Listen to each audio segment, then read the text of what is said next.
네, 다음 질문 드리겠습니다. 네. 요새 중국이 딥시크다 뭐다 하면서 자기네도 자율주행을 한다 하면서 뭐 자기네 기술이 엄청 뛰어나다 하면서 말을 하고 있는데 중국 전기 자동차, AI, 로봇 기술 발전으로 인한 위협이 테슬라에 있지 않을까라는 생각이 들거든요. 그거에 대해서 어떻게 생각을 하고 계실까요?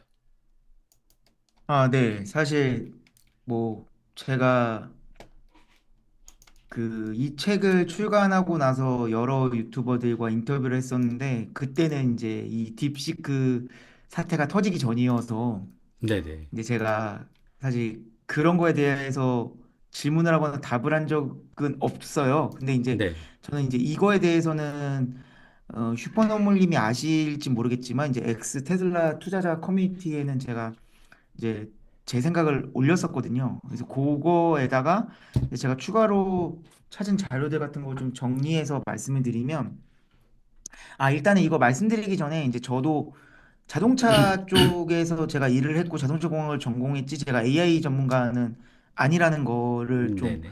알아두셨으면 좋겠고, 대신 예. 저는 이제 그 투자 유튜버들이 아니라 공학 유튜버들, 정말 공학 쪽으로 조예가 깊으신 분들의 영상이나 글을 보고 저도 기술적으로 많이 공부를 좀 했거든요. 예, 예. 그래서 이거는 약간 외람된 얘기일 수 있지만 여러분들이 이제 투자에 대해서 공부하실 때 투자 관련 유튜버들의 의견도 듣는 것도 중요하지만 네. 이제 그쪽 분야의 아예 전문가들의 의견을 듣는 게 네. 그 돈이랑 독립적으로 자신의 지식이나 자신의 생각을 학문적으로 말씀하시는 분들이기 때문에 사실 네. 이해하기는 어렵지만 투자에는 도움이 훨씬 많이 돼요. 그래서 그런 부분에 저도 대해서 네. 혹시 추천해 주실 유튜버 있을까요? 저는 이제 특히 이번에는 그 아, 안델공황님 저도 열심히 보고 있거든요. 안델공황님 이번에 딥시크 사태 터지고 네. 나서 뭐 엄청나게 어, 영상을 지금 찍어내고 뭐, 계신데 그냥 엄청 올리시더라고요. 이번에 네. 뭐 물 들어온 김에 노져야 된다고 네, 네. 뭐 그렇게 맞아요. 하셔서 맞아요. 근데 이제 저는 이제 그런 거를 이제 많이 봤고, 그거 외에도 네. X에도 되게 많아요. X에도 정말 네. 박사급 분들 많기 때문에 이제 네네. 그런 분들의 전문적인 글, 조금 글이 읽긴 어렵지만 그런 분들을 이제 그런 분들의 이제 글이나 영상을 보시면 되고, 네, 일단 알겠습니다. 저는 네. 확실하게 말씀드리고 네. 싶은 게, 네. 저는 그 배터리 관련된 얘기를 책에 하면서 일부 그 국뽕에 빠져 있는 사람들 있잖아요. 그래서 중국 기술 발전 속도를 무시하고 특히 중국 배터리나 이런 거 무시하는 사람들의 의견을 강하게 비판했거든요. 그 짱깨라고 배터리 하면서. 부문에 배터리 네. 부문에서도 어쨌든 LFP를 그 외면하는 바람에 지금 점유율을 다 뺏겼단 말이에요. 중국 자동차, 그 중국 배터리 회사들에게. 네. 저는 이 부분에 대해서 중국 편에 들려는 것도 아니고 우리나라 편에 들려는 것도 아니고 그냥 객관적인 자료로 판단을 해서 현실에 대해서 정확하게 얘기를 했어요. 그럼 네. 또 이제 제가 이렇게 얘기하면 너는 그러면 중뽕이냐 이 자식아 그러는데, 네. 이거는 제가 중뽕이고 국뽕이고 사실 사실은 살이니까. 예, 네. 돈에는 국적이 없어요. 돈에는 애국심이 그럼요. 없습니다. 예. 그래서 정확하게 봐야 돼요. 네. 현재 어쨌든 확실한 거는 중국이 AI 기술, 자율주행 기술에 투자하는 금액이나 기술 수준은 미국 다음이라는 겁니다. 전기 네. 자동차의 배급률이라든지 배터리 보급률이라든지 이런 부분에 있어서 지금 기술력이 상당히 올라와 있어요. 그거는 그 투자 금액만 봐도 알 수 있고 지금 현재 중국에서 일어나고 있는 일들을 유심히 보면 알 수 있습니다. 그리고 중국은 개인정보 보호가 사실상 안 되는 전체주의 국가잖아요. 그러니까 네네. 그 미국 같은 경우에도 어쨌든 그 데이터 프라이버시 때문에 AI 기술 발전에 있어서 그 약간의 지연이 발생하고 있는데 네. 그런 면이 중국은 없어요. 그러니까 그런 면에 있어서는 오히려 AI 발전에 대한 부분만 따지고 보면 미국보다 환경이 좋거든요. 네. 그리고 미국 입장에서 중국이 위협이 안 되면 굳이 저렇게 8888 뛰면서 견제할 필요가 없어요. 그러니까 미국이 견제한다는 말은 거꾸로 생각해 보면 중국 기술의 발전 속도랑 기술 수준이 무시할 수준이 아니라는 거예요. 이 미국을 앞서 나간다는 수준은 아니지만. 네네. 그러니까 그런데 이제 또 제가 이렇게 얘기하면 그러면 이제 중국이 이미 미국을 앞질렀다. 혹은 뭐 AI 기술 자율주행 기술 무료로 다 푼다는데 미국 기업이랑 테슬라 다 망한 거 아니냐. 또 이렇게 또 극단적으로 가시는 분들이 음, 있어요. 네, 근데 저는 그렇게 보지는 않아요. 그래서 이제 제가 네, 이제 하나는 딥시크, 또 하나는 그 BYD가 최근에 신의 눈이라는 자율주행 기술 무료로 배포한다 그래서 테슬라 망하는 거 아니냐라고 또 국내 언론이 떠들었는데 그 두 네, 가지 소식에 대해서 정리를 해서 말씀드릴게요. 일단 네, 딥시크부터 보자 그러면 사실 기술력이 대단한 거예요. 왜냐하면 그 비싼 엔비디아 H100이나 H200을 안 쓰고 엔비디아가 이제 미국 규제를 피하기 위해서 중국에다가 다운그레이드된 칩을 팔고 있었거든요. 네, H800이라는 칩셋을. 근데 그 네, H800이라는 칩셋으로 결과를 낸 거예요. 지금 딥시크의 R1이라는 AI가. 네, 그러니까 미국기에 비해서 리소스를 적게 쓰면서도 그 성능이 낮은 하드웨어를 진짜 마른 걸레 짜듯이 극한으로 네, 네, 활용해서 하드웨어 대비 좋은 결과물을 보여준 게 맞아요. 네, 네, 예. 근데 이제 사람들이 착각하는 게 뭐 딥시크에 쓴 돈이 얼마 안 된다라는 식으로 떠드는데 그 논문을 읽어본 사람들 아마 거의 없을 거예요. 논문이 오픈 소스로 나와 있어서 누구나 읽어볼 수 있거든요. 논문을 영어라서, 읽어보면은 영어라서 못 네, 읽었죠. 거기 논문에 들어간 비용에는요, 네, H800을 기반으로 한 비용밖에 없어요. 뭐 H800을 얼마짜린데 뭐 이거를 며칠 동안 훈련을 했으니까 이걸 단순하게 어떻게 얼마 들었다고 계산을 하면 어쩌고저쩌고 이렇게 계산 방식이 나와 있지. 거기에는 선행 연구, 아키텍처 만드는 비용, 알고리즘 만드는 비용, 데이터 확보 비용 하나도 안 들어가 있어요. 네, 그러니까 훨씬 저렴한 비용으로 빅테크 기업보다 더 뛰어난 AI를 만들었다는 말이 100% 맞는 말도 아니에요. 음, 걔네들이 정확하게 비용을 산출을 안 해놨어요. 거기다 지들이 써놨습니다. 네, 네, 예, 그냥 본인들이 계산한 부분에 한해서만 뭐 얼마를 썼다 이런 식으로 쓴 거고, 그다음에 이제 딥시크가 사용한 기술이 크게 두 가지인데, 하나는 강화학습, reinforcement learning, 그다음에 이제 지식 증류라 그래서 데이터 디스토레이션이라 그러는데, 뭐 이거에 대해서 전문적인 거는 다른 유튜버의 영상을 보시면 되고, 제가 하고 싶은 말들은 이런 게 기존에 전혀 없던 기술이냐 아니라는 거예요. 이미 빅테크 기업들도 다 썼던 방식이고 다 아는 기술들인데 이를 극한으로 활용한 거예요. 왜냐? 하드웨어가 안 받쳐주니까. 비싼 하드웨어를 못 쓰니까.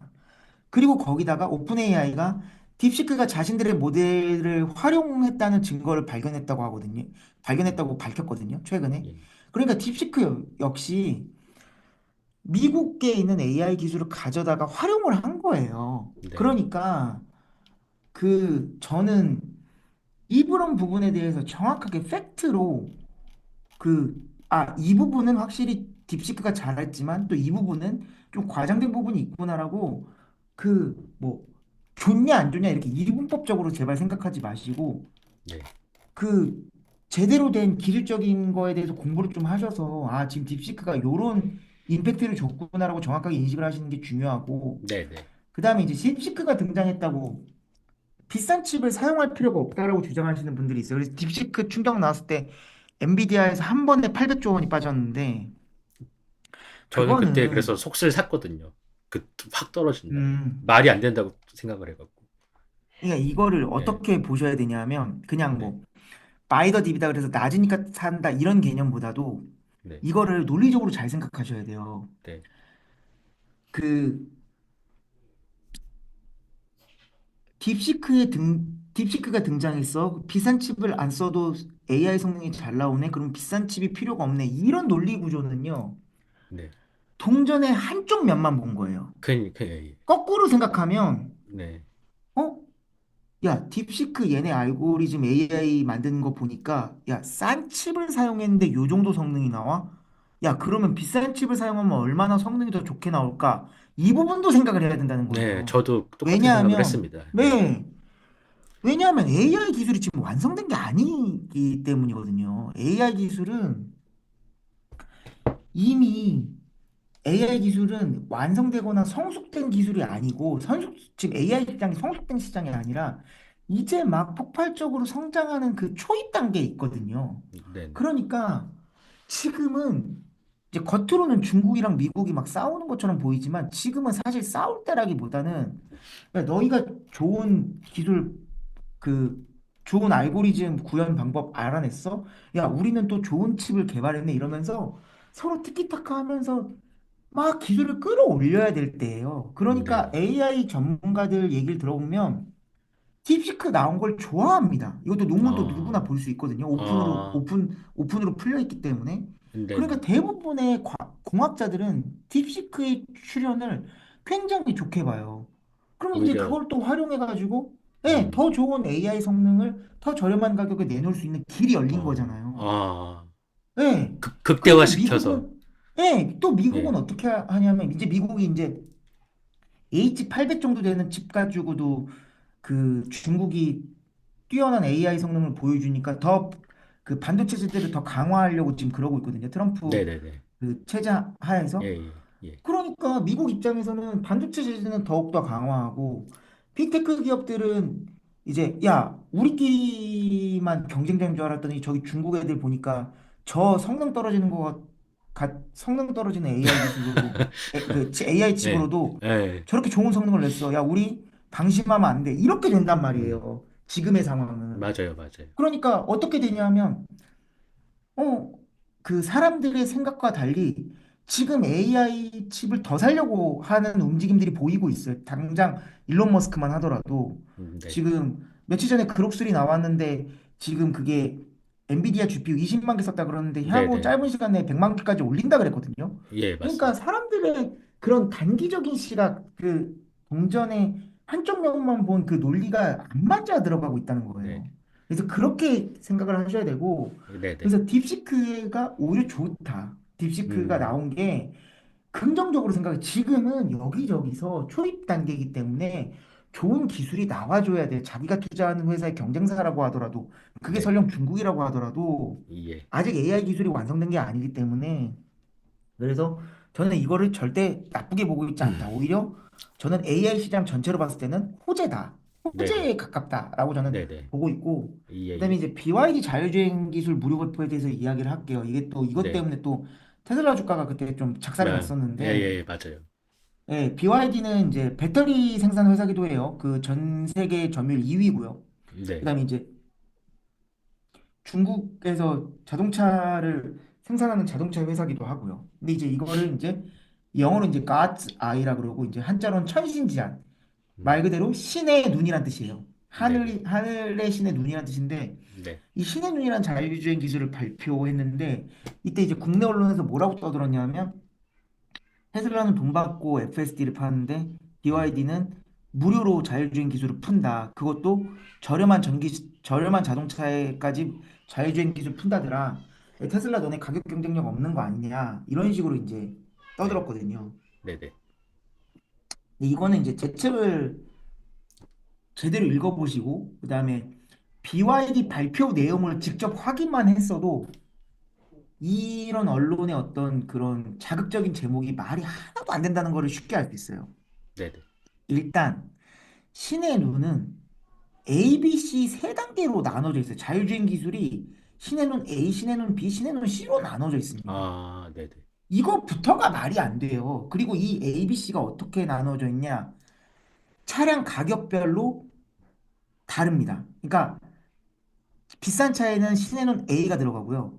중급 차에는 신의 눈 B가 들어가고 음, 제일 저렴한 차에는 신의 눈 C가 들어가요. 이거 자체가 말이 안 돼요. 이 아, 신의 눈이라는 자율주행 기술이 예, FSD처럼 완벽한 자율주행 기술을 목표로 하는 그런 기술이면 이걸 왜 수준을 나눠요?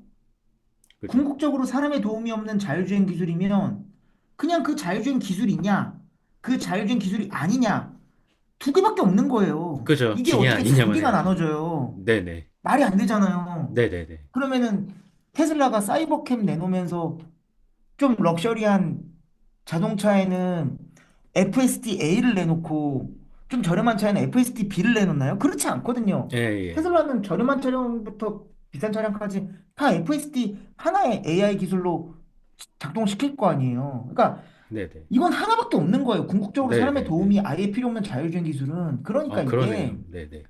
자율주행 기술이 아닌 거예요. 주행보조 기술이지. 음, 지금 우리가 현대자동차나 다른 자동차 기업에서 쓰는 주행 보조 기술의 수준을 나눈 거예요. 그러니까 ABC로 나눴다는 것 자체가 우리가 생각하는 그런 FSD 같은 자율주행 기술이 아니라는 거예요. 네네. 그러니까 이것만 보더라도 언론에서 떠드는 말이 얼마나 말도 안 음, 되는 건지 알 수 있는데 네네.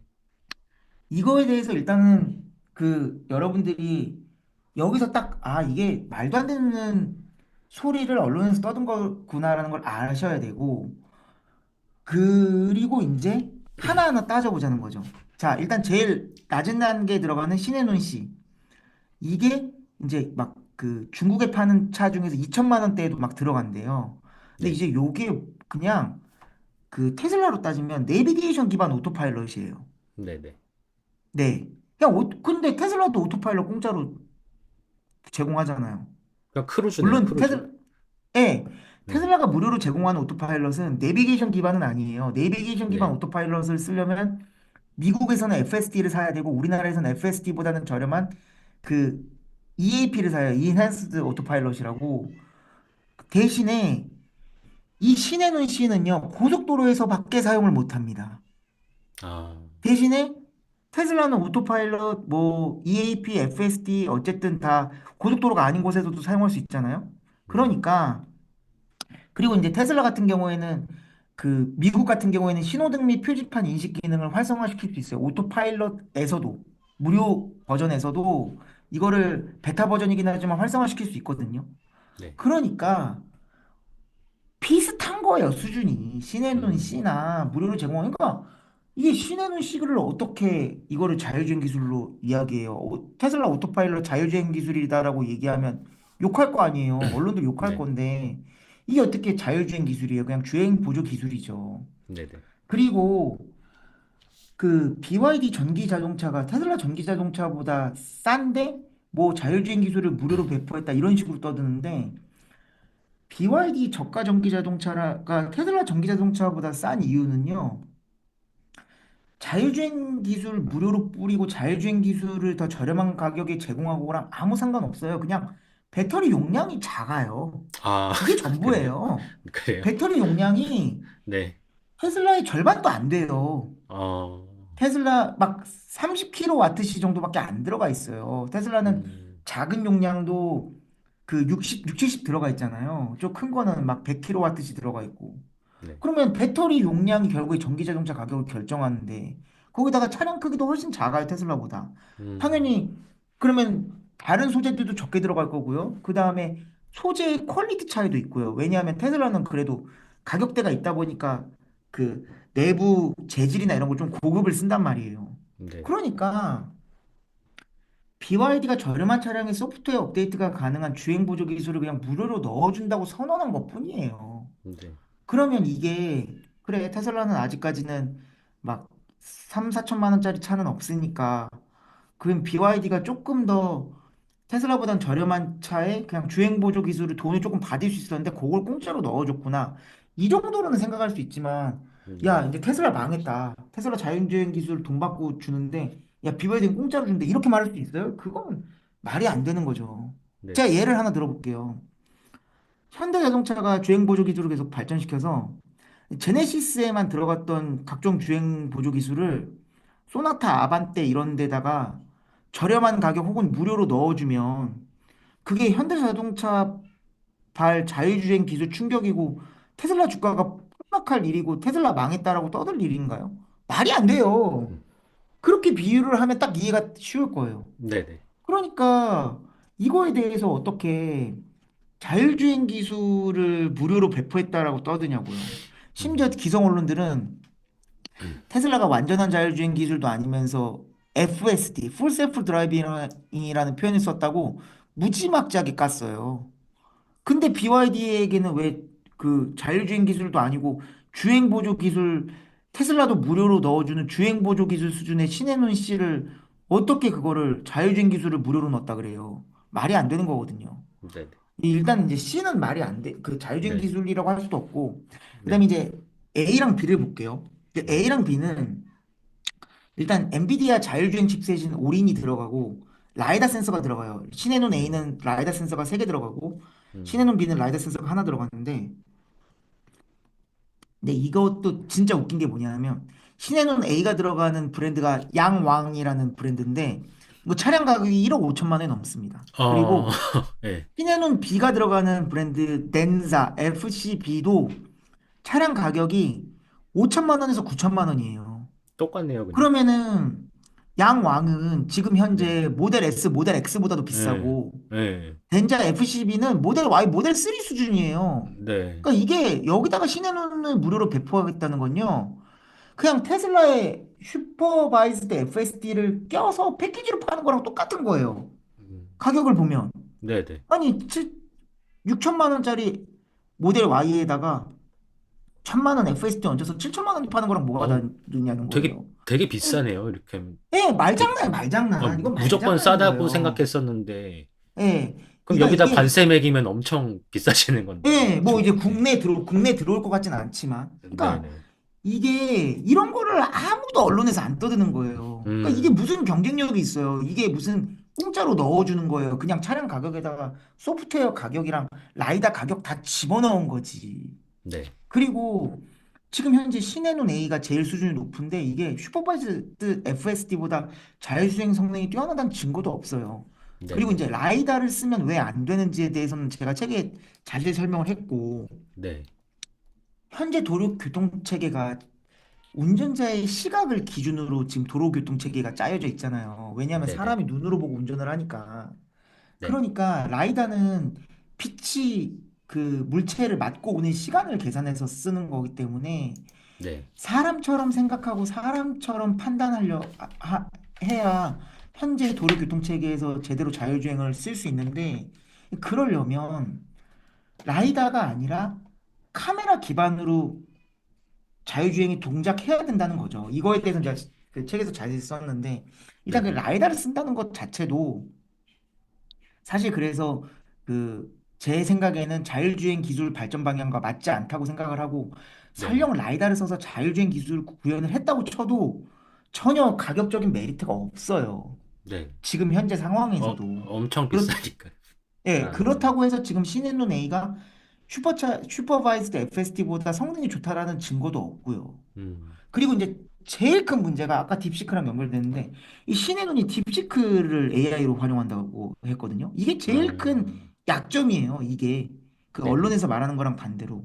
음, 왜냐하면 딥시크, 챗 GPT 다 LLM이잖아요. 그러니까 그 라지 랭귀지 모델이란 말이에요. 그러니까 이걸로는 이제 그 코딩을 한다든지 글을 쓰는 데 적합하지 이 AI는 실제 물리법칙이 적용되는 현실에 쓰이는 AI가 원래 아니에요. 근데 이거를 그냥 갖다가 현실에 물리법칙이 적용되는 현실에서 그냥 갖다 쓰면 리스크가 엄청나게 커집니다. 왜냐하면 챗봇 같은 경우에는 논란되는 글이나 그림을 생성한다고 해도 논란에서 끝나잖아요. 근데 이게 잘못 물리법칙이 적용되는 현실 세계에서 잘못 적용되면 사람이 다치거나 죽어요. 그럼 이거 누가 책임질 거냐는 거예요. 그래서 테슬라는 따로 개발을 했잖아요. 그 FSD를. 네, 테슬라는 XAI가 그록이라는 LLM 기반 AI 모델이 있는데도 불구하고 FSD를 따로 개발했단 말이에요. 왜냐면 이게 네, 현실 세계에서 쓰는 거니까 달라야 되거든요. 네네. 그냥 근데 지금 보면은 그냥 챗 GPT 갖다 쓰면 된다, 딥시크 갖다 쓰면 된다 이러고 있거든요. 그러다가 이거 사고 나면 이거 자율주행 기술로 사고 나서 BYD 자동차가 크게 사고 나서 BYD 운전자가 죽어요. 그럼 이거 어떻게 문제 해결할 거예요? 딥시크 만든 회사랑 싸울 거예요? 어쩔 거예요? 이런 문제들이 생기거든요. 아, 그래서 이렇게 니가 잘했네, 내가 잘했네 예, 하면서. 그래서 테슬라처럼 그 자율주행 소프트웨어부터 하드웨어까지 한 번에 같이 만드는 그 수직 통합이 아주 중요한 이유기도 하고 이런 이유들 때문에 그러니까 중국 회사를 그 경계하고 중국 기술력이 빠르게 올라오고 있다라는 부분을 인정해야 돼요. 이거는 네네. 지금 뭐 우리나라에서 너무 중국을 무시하거나 국뽕 유튜버들이 중국 너무 무시하는데 음, 그거는 이제 저는 중국 고객 사람도 직접 거래를 해봐서 그 중국 사람들이 어떤지에 대해서 잘 알거든요. 네네. 근데 그런 거에 대해서 절대 무시를 하면 안 되지만 그렇다고 해서 테슬라 망했다, 테슬라 끝났다, 이제 미국 빅테크 기업 다 망했다 이렇게 또 반대의 극단으로 보는 것도 저는 네, 문제가 있다고 생각해요. 분명히 경계할 만하지만 네. 사람들이 생각하는 것처럼 그렇게 지금 뭐 미국 기업들의 기술력을 다 따라왔다 이렇게 보기는 어렵습니다. 예. 아, 되게 안심이 되는 말씀 같습니다. 근데 계속 경계는 하고 지켜는 봐야죠. 이건 지금 네네네. 현재 시점이고 앞으로 또 어떻게 예, 될지 모르니까 네, 계속 지켜는 봐야 돼요. 네. 예, 맞습니다. 네, 그리고 다음 질문으로 책을 읽고 제가 이해한 바로는 결국 내연기관의 엔진처럼 전기차는 배터리가 핵심인데 현재 주행거리가 기존 자동차와 비슷하지만 제가 전기차를 안 타서 잘 모르겠는데 그래도 주행거리가 더 늘어났으면 하는 욕심이 있거든요. 그래서 네. 전기차에 대한 장점을 잘 알지는 못하지만 단점이 크게 보이니까 안 타는 사람 입장에서 그래서 충전 네. 시간이나 인프라 이런 단점을 커버하려면 주행 거리가 일단 압도적으로 길었으면 좋겠다라는 생각을 하는데 그 배터리의 발전 가능성에 대해서는 어떻게 보실까요? 뭐 이거 이제 배터리 그 리튬 배터리의 역사부터 시작하면 이것도 한 시간 떠들어야 되는데 이제 그렇게까지 네네네. 얘기하기는 어렵고 네네. 일단은 그 현재 리튬 배터리가 뭐 좀 이제 그 연배가 그 3, 40대 넘어가시는 분들은 알 거예요. 리튬 배터리의 역사가 오래됐다는 걸. 그래서 이게 네. 이 아이디어는 1970년대에 나왔고 현재와 음. 같은 리튬 배터리는 1985년에 일본에서 최초로 개발됐어요. 그래서 네. 그 배터리 그 원형을 개발하신 분은 노벨 화학상도 받았고요. 일본 네. 과학자는. 네. 근데 이제 리튬 배터리가 왜 지금까지 계속 쓰이냐 하면 이거는 이제 그 리튬의 특성상 그 지금 현재 리튬 외에 다른 물질로는 이 정도의 에너지 밀도를 만들 수가 없어요. 그래서 이제 그 고전압 고에너지 밀도의 전지를 만들 수 있는 방법이 이제 리튬이라는 원소를 써야 되기 때문에 지금 현재까지 리튬 배터리를 쓰고 있는 거고. 네. 근데 그럼에도 불구하고 초창기에는 자동차에 쓸 정도로는 에너지나 밀도가 높지 않았거든요.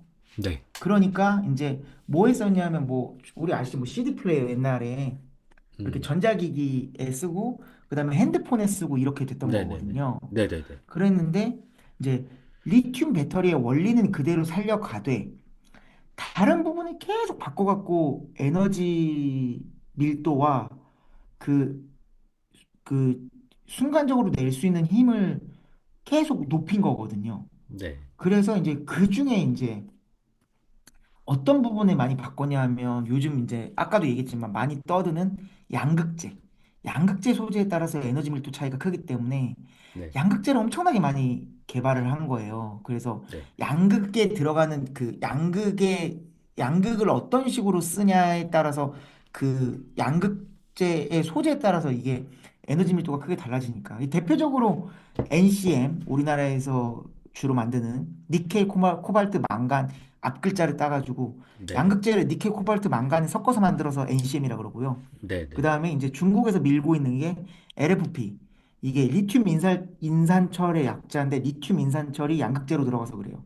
네. 그래서 이제 아까도 말씀드렸지만 우리나라에서는 이제 LFP를 무시한 이유가 에너지 밀도가 너무 낮으니까 네. LFP 없어질 거다. 대세는 NCM으로 갈 거다라고 막 그 국뽕 유튜버들이 막 그렇게 떠들었는데 지금 현실은 어떻게 됐냐면 LFP가 사실상 NCM보다 이제 점유율이 더 높아지기 시작했고 그 네. 다음에 LFP를 밀고 있는 중국의 그 배터리 기업들이 우리나라 그 배터리 회사들의 점유율을 다 밀어냈거든요.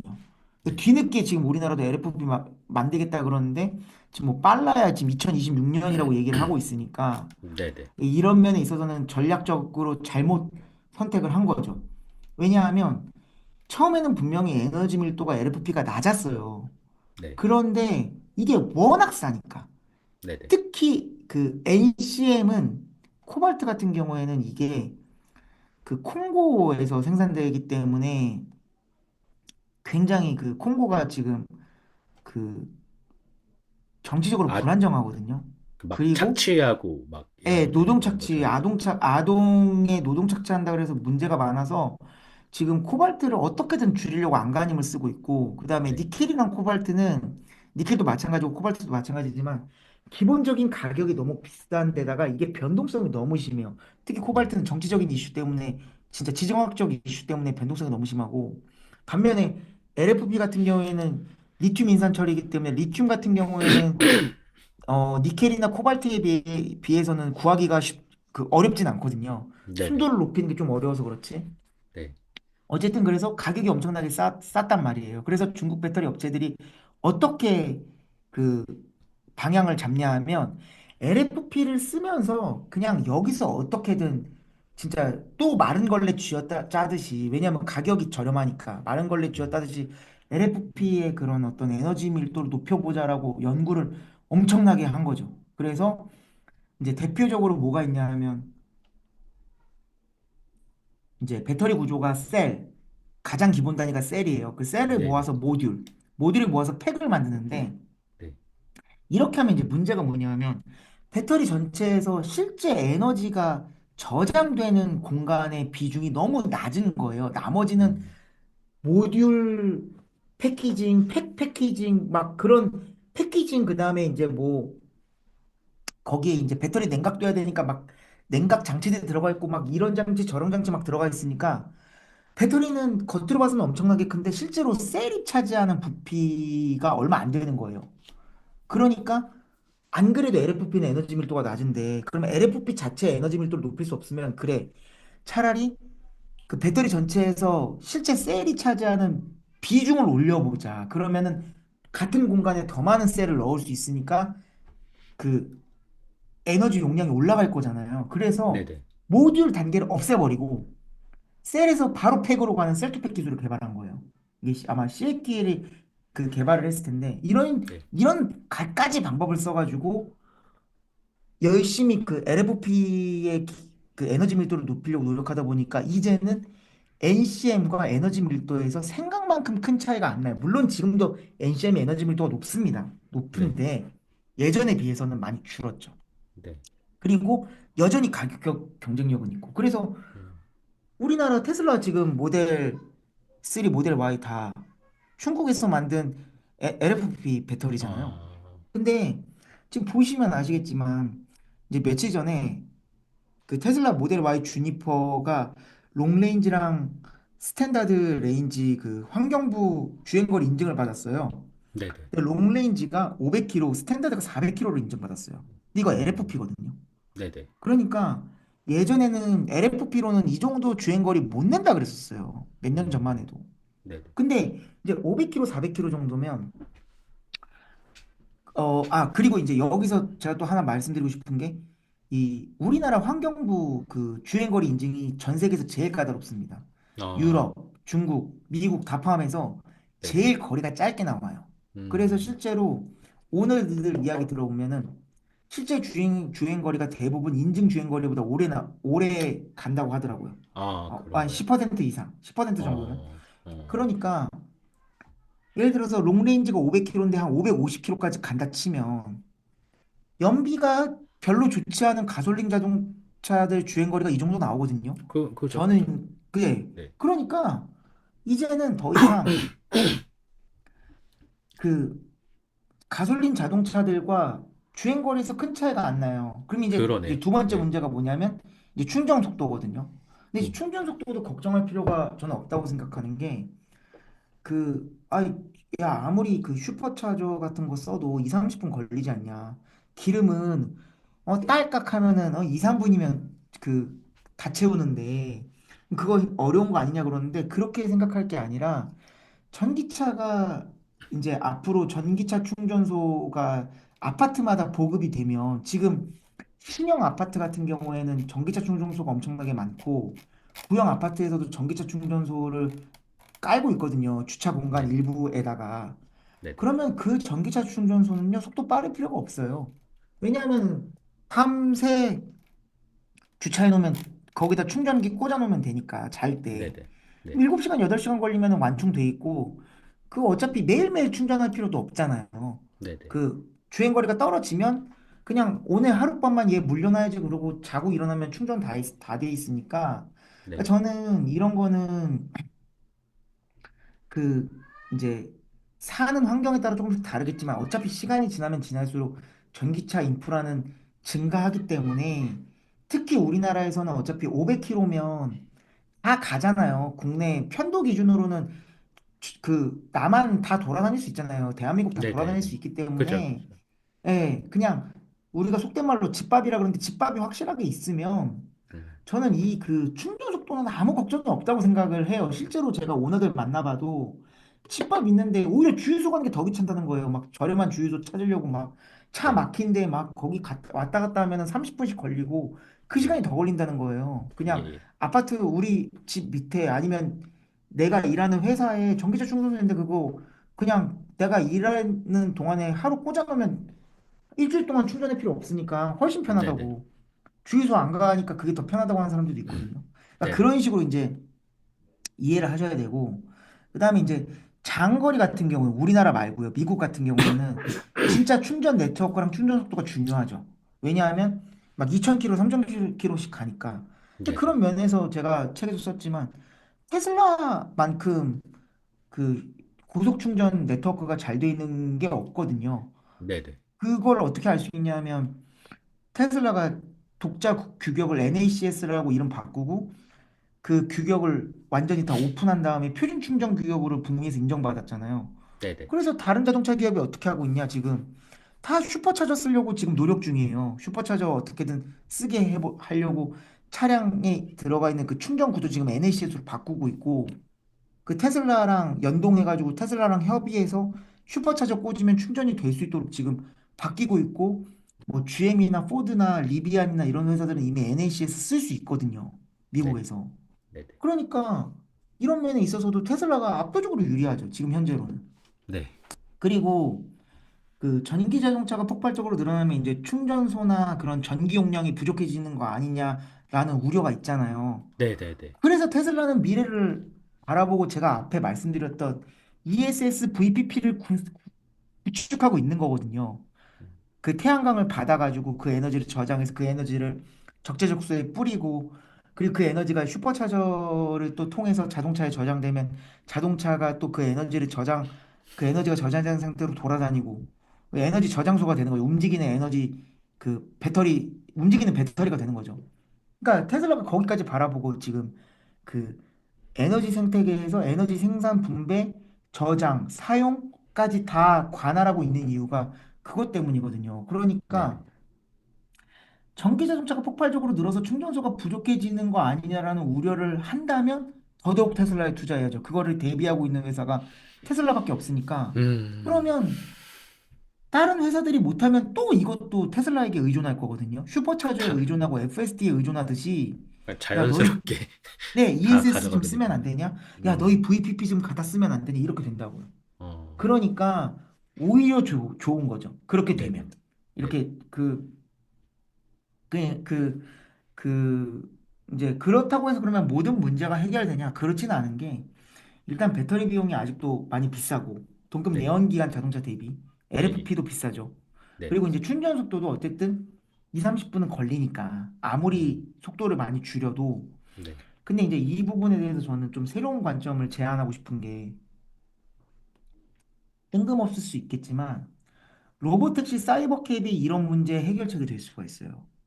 이게 어, 말이 안 된다고 생각할 때 로보택시랑 배터리 가격이랑 충전 속도랑 무슨 상관이야 이럴 수 있는데 네네. 사이버캡의 목표 가격이 3만 달러거든요. 네네. 3만 달러면 미국에서 현대자동차나 도요타나 폭스바겐 평균 판매가가 3만 달러 정도 돼요. 그러면 이제 내연기관 자동차랑 직접적으로 대중 브랜드 내연기관 자동차랑 직접적으로 경쟁할 수 있다는 건데 왜 이게 가능하냐? 사이버캡은 자율주행만 돼요. 네. 자율주행도 되는 게 아니고요. 자율주행밖에 안 다, 됩니다. 다 없으니까. 다 핸들도 없으니까요. 없고. 예. 왜 없앴을까 생각해 보면 자율주행 기술에 대한 자신감이기도 하지만 단가를 낮추기 위해서예요. 네. 왜냐하면 제가 이제 저희 아버지 회사가 조향장치 만든다 그랬잖아요. 아, 예, 그럼 예. 사람이 눈으로 보는 거는 핸들만 보이지만 그 네네. 밑에 수많은 부품들이 다 연결돼 있거든요. 그러니까 네네. 핸들을 뺀다는 건 그 부품들 다 뺀다는 거예요. 그죠? 예, 이런 식으로 부품이 빠지는 게 엄청나게 많아서 단가를 내릴 음. 수가 있는 거예요. 그리고 네네. 두 번째로 사이버캡은요, 배터리 용량이 클 필요가 없어요. 이걸 음. 잘 생각해. 사이버캡은요, 어. 어. 왜냐하면 충전 속도도 걱정할 필요가 없어요. 왜요? 왜냐하면 사이버캡을 이용하는 사람들, 제가 그 책에서 써놨지만 뉴욕시 같은 경우에 택시 이용객들 평균 거리가 10km도 안 되거든요. 네. 그러니까 사이버캡이 로보택시 서비스를 이용한다 그러면 대부분 단거리로 이용할 거기 때문에 네. 주행거리가 400km, 500km, 1000km가 나올 필요가 없어요. 아. 아. 그렇잖아요. 그럼 이제 저희 어떻게 아버지가 되냐면, 개인 택시 하시는데 네. 하루에 한 200km 뛰시거든요. 많이 그러니까요. 뛰시면. 그러니까 많이 뛰면, 그리고 그건 이제 사람이 운전하니까 200km라도 필요한 거지. 음. 사이버캡은 이제 주행거리가 얼마일지 모르겠지만, 그 주행거리에 목매달 필요가 없는 게, 사이버캡이 이제 배터리가 떨어지면 테슬라 예를 들면 중앙 서버나 이런 데서 야 너 A 사이버캠 너 무선 충전 들어가 있어. 그리고 야 그 지금 무선 충전에 완충된 B 사이버캠 너 나와서 아. 네가 가서 손님 받아. 이게 네네. 되잖아요. 네네네. 그러니까 충전 속도도 필요가 없고요. 주행 거리가 얼마인지 상관할 필요가 없는 거예요. 그러니까 대부분의 차만 예 많으면 그냥 시스템만 확실하고 알아서 차만 많으면 예 알아서 지가 환승하고. 어. 바꾸니까 네네. 그리고 그, 자, 그러면 이제 그래도 장거리를 뛰고 싶은 사람도 있을 거 아니에요. 네. 야, 그럼 장거리, 야, 그러면 예를 들어 사이버캡이 주행거리가 200km, 300km밖에 안 되는데, 나 예를 들어서, 야, 나 그 로보택시로 사이버캡으로 서울에서 부산 갈 거야. 그럼 이때는 어떻게 하면 되냐면요. 사이버캡으로 갈아타면. 자율주행을 해서 근처 슈퍼차저에 응. 가요. 이제 배터리가 얼마 네. 다 떨어지면. 그러면 거기에 네네. 완충된 그 사이버캡 대기 시켜놓으라 그래서 갈아타면 돼요, 그냥. 어. 0.1, 그러네. 10초 만에 갈아타면 되잖아요. 네네네. 그러니까 아무 문제가 없는 거예요. 이게. 음. 그러니까 자율주행 시대가 오면요. 이런 어떤 뭐 배터리 용량이라든지 주행거리라든지 충전 속도 이런 거에 대해서 우리가 시시콜콜하게 따질 필요가 없는 거예요. 그냥 네. 우리한테는 언제나 넉넉한 주행거리에 배터리 충전이 된 사이버캡이 오고 여차하면은 그냥 사이버캡이 옆 사이버캡 충전 완충된 사이버캡 옆에 주차하면 우리는 그냥 옮겨 타기만 하면 되는 거거든요. 네네. 네, 그러니까 그런 부분에 있어서 절대 걱정을 하실 필요가 없다. 그래서 네. 이런 관점을 좀 보셔야 됩니다. 예, 예. 아. 그리고 뭐 말씀하신 거 외에도 뭐 또 기상천외한 방법이 나올 수도 있고 그러겠네요, 예, 진짜. 예, 예. 근데 이제 지금까지 나온 걸로만 봤을 때는 저는 네. 이런 부분으로 인해서 더 이상 고객들이 충전 거리, 충전 주행 거리나 충전 시간을 신경 쓸 필요가 없다고 보는 거죠. 예. 네네. 그걸 고려할 필요가 없다. 예. 네네. 아, 알겠습니다. 저와 여러분이 내가 원할 때 좋아하는 것을 사랑하는 사람과 함께 하고 싶은 만큼 오랫동안 할 수 있게 되기를 응원하겠습니다. 건강하고 행복하게 또 만나요.